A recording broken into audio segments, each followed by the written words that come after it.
Governments could have prevented the global crisis. We must now hold them accountable for their failure.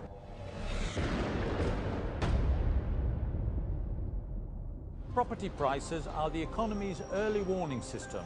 That's because when we buy and sell houses and commercial buildings, we affect the lives of everyone. The way that happens is not obvious to most of us, but economists are supposed to be able to read the early warning signs. Instead, they turn blind eyes to the clues of dangers ahead. They peddle misinformation that makes a few people really rich, but cements millions of others in poverty. At any time over the past 10 years, economists could have raised the red warning flag. Instead, they encouraged millions of people from east to west to indulge in wild speculation on rising house prices. People fell for the myth that house prices would not drop. Speculators were gripped by the kind of mania we read about in history books. My conservative estimate of the destruction of wealth is a massive $45 trillion.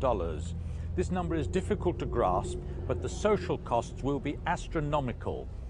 If you imagine these 21 countries closing down their economies for one whole year without anyone earning a single penny, that gives you some idea of the scale of the loss. House builders were among the earliest losers. In Britain alone, building companies lost up to 90% of their value in the summer of 2008. Britain's 7 largest builders crashed in value from 20 billion to just £3 billion, a loss of £17 billion in just a few months. The value of land alone is predicted to fall by a staggering 70%. This bomb site epitomizes the smash and grab economics that is wiping out the wealth of people here in Britain. Faced with a tax on a vacant building, the owners deliberately destroyed it. This need not have happened. I even sat in the room off Gordon Brown's office in the British Treasury and explained to his economists that the taxes were undermining the economy from the ground up. If they had listened and acted, we would not have the wealth wipeout that's now happening in Britain. But they were not interested in prudent ways of raising the revenue. In fact, when Gordon Brown became Prime Minister, they actually introduced the tax on the vacant buildings. And the result is this, a pile of rubble. Every vacant shop in the high street is a personal tragedy. People invested their time and money to create businesses, and they used their homes as collateral. Now thousands of small firms face closing down because central bankers jeopardize their futures, derelict in their duty of care. The contraction in property values threatens bankruptcy for banks around the world. Some have already closed down, others bailed out by taxpayers. When banks do not survive, you foot the bill. The business cycle is not ordained by God. It has more to do with the people who work here in one of the cathedrals of capitalism. But to protect their privileges, the people in power cannot allow the reforms that would consign booms and busts to history. Instead of confronting the root cause, governments are proposing more regulation that will privatize bank profits and socialize their losses.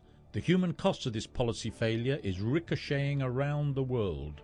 In America, homes are boarded up and whole communities ripped apart by the mismanagement of the economy. In Europe, fascism is gaining recruits as thugs in Russia, Italy, Austria and Germany register anxieties about their future.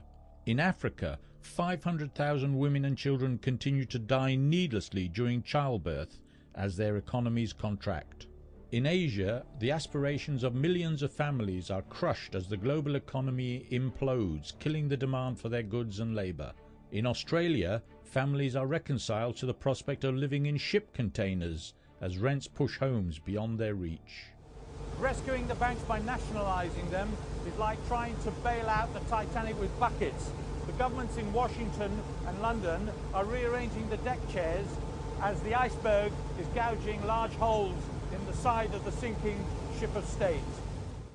Regulating the bankers will not prevent the wipeout of people's wealth, nor will regulation prevent the next boom-bust from ruining the lives of yet another generation.